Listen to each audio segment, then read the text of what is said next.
Namaskar.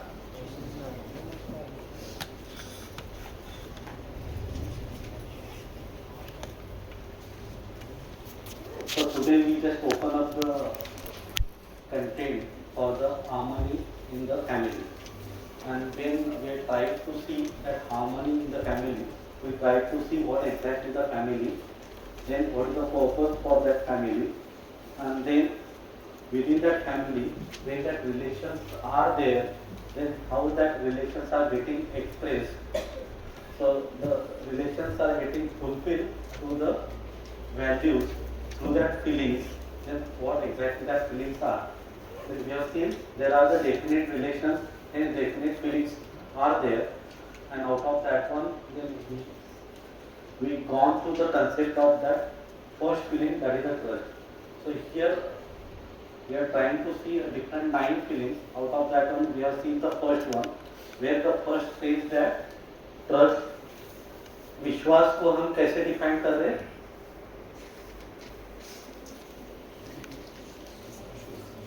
We are just talking about that trust, and this is the foundation value for every relations.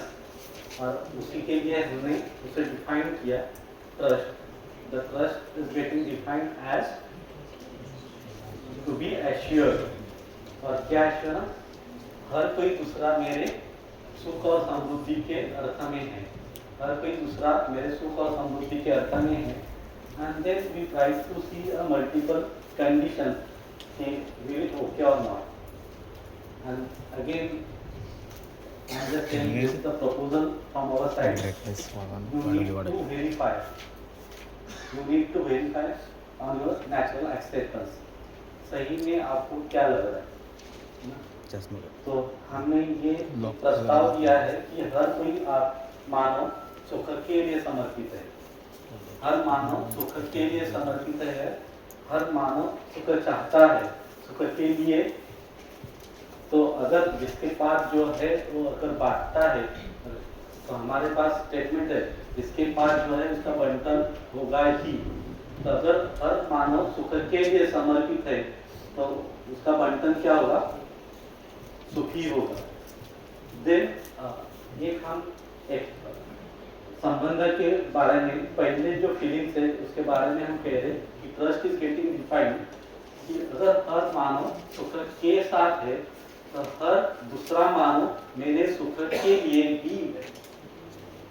So the feeling with in me, what feeling? Every other person is for my happiness and the prosperity. अगर ये feeling मेरे पास है, every other person is for my happiness and the prosperity, that feeling is called as a trust within, and that trust within is getting expressed in terms of cooperation, collaboration and coordination. तो आप देख सकते हैं कि किन किन situation में, किन किन संबंध में हमारा ट्रस्ट हमारे साथ नहीं है. आप ऐसे देख पाएंगे कि किन किन संबंध के साथ किन किन परिस्थिति में हमारा संबंध किसी का साथ नहीं है. कैसे हम देख पाते हैं?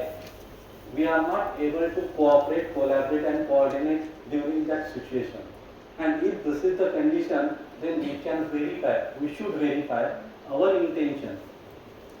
कि क्या मेरा ऐसा intention है, I am intact along with the intentions of mine as well as the others. So if I am intact along with the intention of the others also, then I can move ahead. तो पहला हमने देखा था विश्वास कि हर कोई मेरे सुख और समृद्धि के अर्थ में है. Now we are trying to define a second one, that is a respect, सम्मान. So this is the process of understanding, that is the self exploration. यहाँ पे जो भी हम कहते हैं, so we need to explore it, we need to verify on the basis of natural acceptance and then try to live accordingly. So here the first we have gone through, that is the trust, that is the foundation value, and then the complete value is the love. We will move towards the next one, that is the respect. here we are defining that respect as a right evaluation. सही सही आप पाना, सही सही मूल्यांकन कर पाना.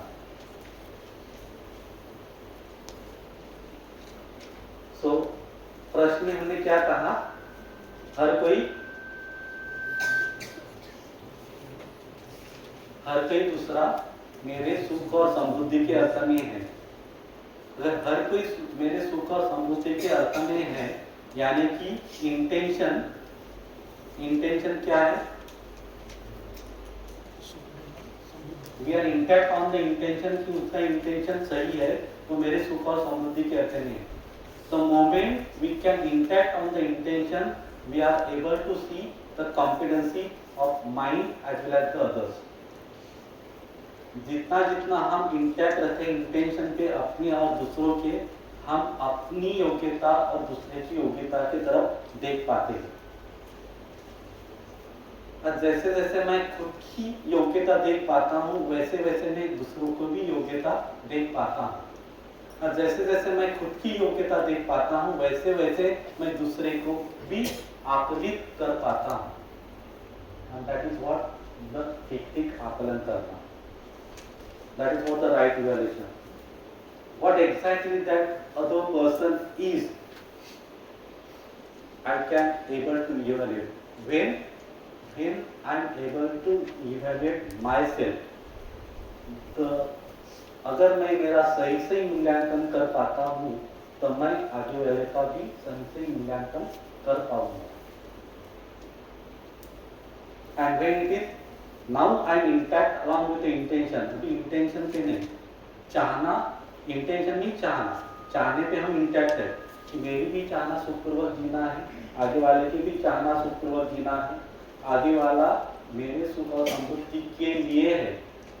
When the statement will be there, आगे वाला with every other person is for my happiness and the prosperity. When I am there for the all others, when that doubt is there, अगर I am not there for the others, then the doubt is there within me. अगर मेरा भाव ऐसा है कि I am always there for others happiness and the prosperity, then definitely my feelings for the other is that all others are there for my happiness and the prosperity. अगर मेरा खुद का भाव है कि मैं हर एक के सुख और समृद्धि के अर्थ में है, मेरा भाव, मैं कर पाता हूँ कि नहीं एक अलग बात, लेकिन मेरा भाव है कि मैं हर एक के साथ, हर एक के लिए सुख और समृद्धि के साथ है, तो मुझे पता चलता है कि हर कोई दूसरा मेरे सुख और समृद्धि के अर्थ में है.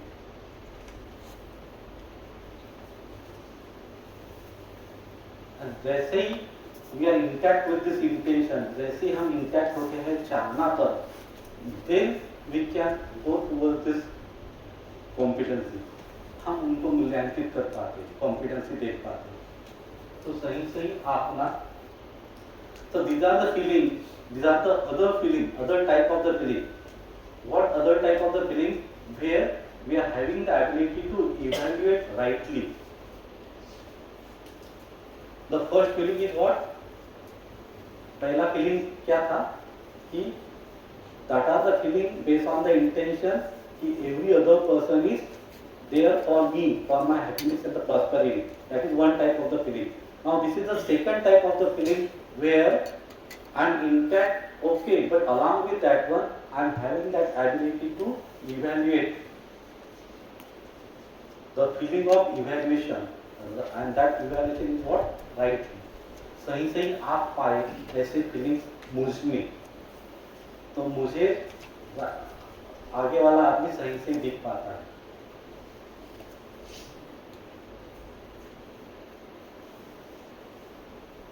So when we are going with this right evaluation, the intention as well as the competency, and intention पे तो हम बात ही हो गई कि intention वाइज ओके, मैं भी सुखपूर्वक और समृद्धिपूर्वक जीना चाहता हूँ और दूसरे के लिए भी हूँ, वैसे ही दूसरा ही मेरे लिए है. then we should able to see that competency. And now we can see the competency is based on what? Intention क्या है? चाहना, ऐसे होना है, जो है वैसे होना है। और योग्यता ऐसे मैं कर पा रहा हूँ, तो कर पाना और होना, जो है वही होना, तो कर पाना ये होना तक तो जाएगा ही, लेकिन उसके लिए एफर्ट्स लगेंगे। तो जो है दैट इज द इंटेंशन, जो कर पा रहे दैट इज द कॉम्पिटेंसी। तो ये कॉम्पिटेंसी देन यहाँ पे भी हमने डिफाइन किया है कि कॉम्पिटेंसी का बेस क्या है, कॉम्पिटेंसी का आधार क्या है। तो कॉम्पिटेंसी का आधार तो नेचुरल एक्सेप्टेंस होना है ना। If I am doing that on the base of natural acceptance, then my competency is equal to the intention. जो मैं चाह रहा हूँ वही होगा, जो मैं चाह रहा हूँ वही होगा। That is what the with and in tune along with the intention. अगर ऐसा नहीं हो रहा है, अगर ऐसा नहीं हो रहा है, meaning is that मेरा competency is getting dependent on some other sources. My competency is getting dependent on the other sources, other way. Because of that other sources, the competency, there is a question on that competency. Because of that, ये दूसरे का जो प्रभाव है, ये दूसरे का जो प्रभाव आ रहा है, उसके कारण कॉम्पिटेंसी हिल रही, डोल रही। अभी कौन सा प्रभाव आ रहा है? देर आर एक प्रभाव है संवेदना से, शब्द स्पर्श रूप रस गंध, वहां से प्रभाव आ रहा है। दूसरा आ रहा है pre conditioning, based on that one competency. So based on this sensation and the preconditioning, the competence है कि नहीं वो questionable. So that part we should be able to see, and that should be rightly. Okay. तो अगर rightly नहीं है तो क्या होगा?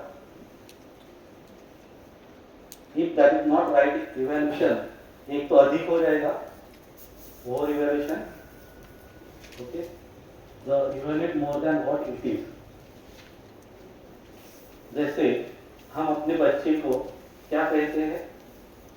हम अपने बच्चे को बेटा जी कहते हैं या राजा बेटा कहते हैं? अगर उसको राजा बेटा कहते हैं और उसको कहते रहेंगे तो क्या ढूंढेगा? प्रजा ढूंढेगा, उसको सब प्रजा ही दिखती है। तो अनजाने अभी हम ऐसे कह नहीं पाते, लेकिन ऐसा हो रहा है। रानी बिटिया,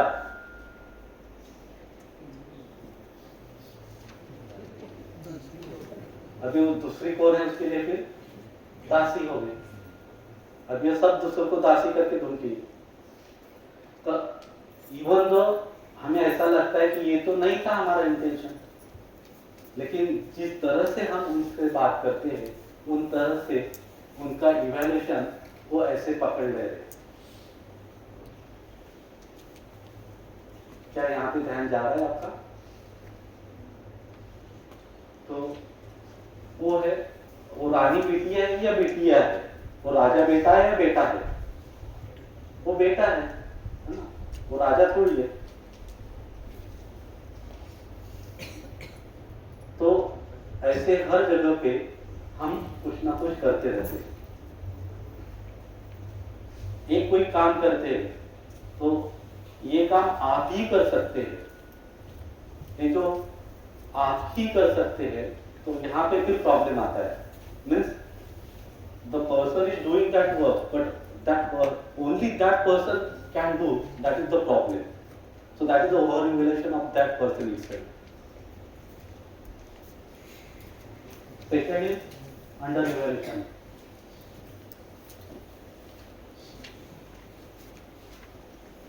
To evaluate what less than what it is. The evaluation is what? It is less than what it is. जैसे आप क्लास में बच्चों को असाइनमेंट देते हैं और बच्चों ने असाइनमेंट नहीं किए, तो आप कैसे बात करते हैं उनसे? जैसे बच्चों को आपने असाइनमेंट दे दिए और बच्चों ने असाइनमेंट नहीं किए, तो आप बच्चों से बहुत प्यार से बात करते हो। क्या करते हो? गुस्से में बात करते हो, क्या करते हैं, आप डर ही नहीं पाओगे, और फिर क्या क्या होगा, मीन्स क्या, उसका अंडर इवैल्यूएशन हो गया। तो ऐसे ऐसे बातें पे हम बात करते हैं कि जहाँ पे जो इसका वो इवैल्यूएशन होना चाहिए वो नहीं हो पा रहा है, या आपकी बस की बात नहीं है, आप क्या करोगे, आपको पता है क्या क्या है, होता है ना, कुछ कुछ बातें हम कहते रहते हैं। तो that is what the evaluation which is under evaluation, what that person would be there or what that evaluation would be there, but we are not having that evaluation. And third one is otherwise evaluation, अन्यथा आकलित करना। गधे का बच्चा,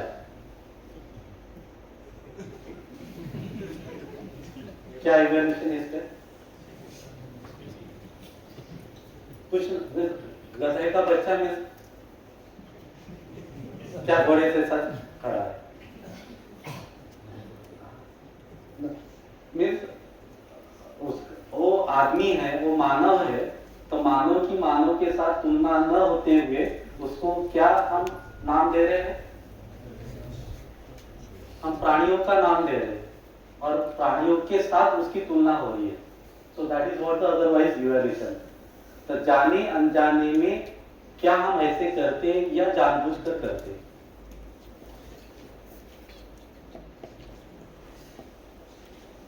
अगर आप ऐसे कहते हैं कि हम जाने अनजाने में करते हैं तो आप बेहोश हो, आप आवेश में हो,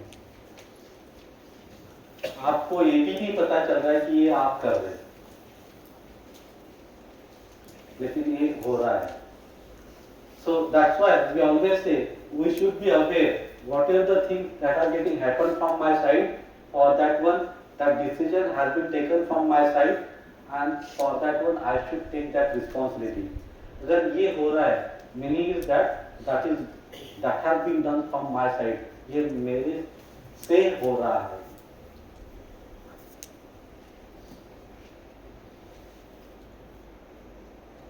और उसको कहा गया है डिसरिस्पेक्ट, अपमान। अगर ऐसा इवैल्यूएशन किसी का होता है तो वह डिसरिस्पेक्ट। क्या ऐसा इवैल्यूएशन आपको मंजूर है? अगर ऐसा इवैल्यूएशन अगर मुझे मंजूर नहीं तो और किसी को भी मंजूर नहीं।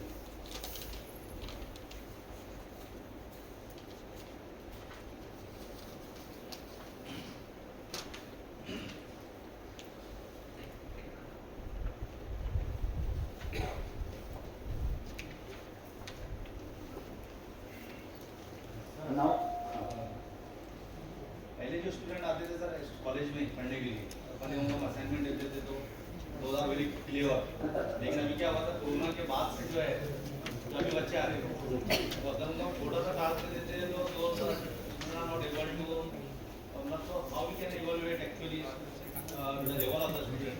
तो अभी क्या है कोरोना का जो काल है, अभी 2 दिन पहले मैं बच्चे से बात कर रहा हूँ, अभी ये जो बच्चे थे कोरोना के वक्त में 8वीं क्लास में थे, 8वीं 9वीं 10वीं 11वीं के 4 साल में खराब हुई। अब वो बच्चे को इतना सिलेबस तो वही है जो पहले अच्छे बच्चों के लिए था, अभी बच्चे कहीं ना कहीं उनका लॉस हुआ, सिलेबस वही है अभी भी, अब उनको तो उनका कॉन्फिडेंस हम बढ़ा देंगे ना, उसको इवैल्यूएशन अभी हमें पता चल रहा है, आपको पता चल रहा है कि उनका कॉन्फिडेंसी क्या है, अभी कॉन्फिडेंसी बढ़ाने के लिए प्रोग्राम करेंगे। जैसे कि हमने कुछ असाइनमेंट दिया और वो असाइनमेंट वो सॉल्व नहीं कर पा रहे, क्या करेंगे हम? इरिटेट होंगे, उनको गाली देंगे या उनको समझ लेंगे?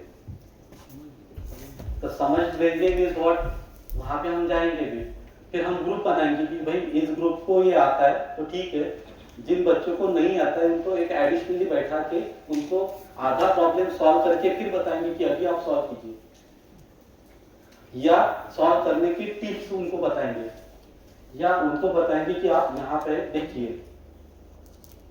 तो हम उनके साथ खड़े रहेंगे, ना कि उनको कुछ कहेंगे।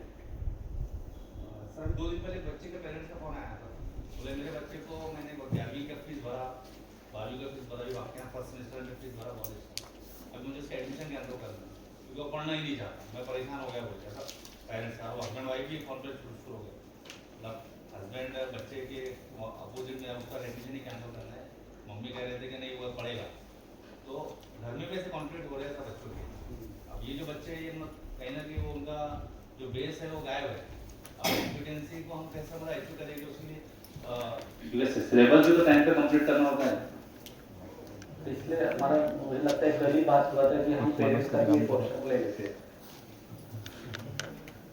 क्योंकि वो भी तो पता चले ना कि वो क्यों पढ़ाना चाहे, है ना, कि बच्चे को अगर पढ़ाना है तो बच्चों के साथ बैठ के वो बात हो सकती है, जैसा कि बच्चा वो दोनों माता पिता बच्चा आप लोगों इनके साथ बैठ के वो बात हो सकती है, जिसके बारे में बात करना हो वो हमारे सामने हो जाए तो हम बात कर सकते हैं। अभी क्या होता है, पेरेंट बच्चों के बारे में बात करता है टीचर से, वहां पे बच्चा नहीं होता है।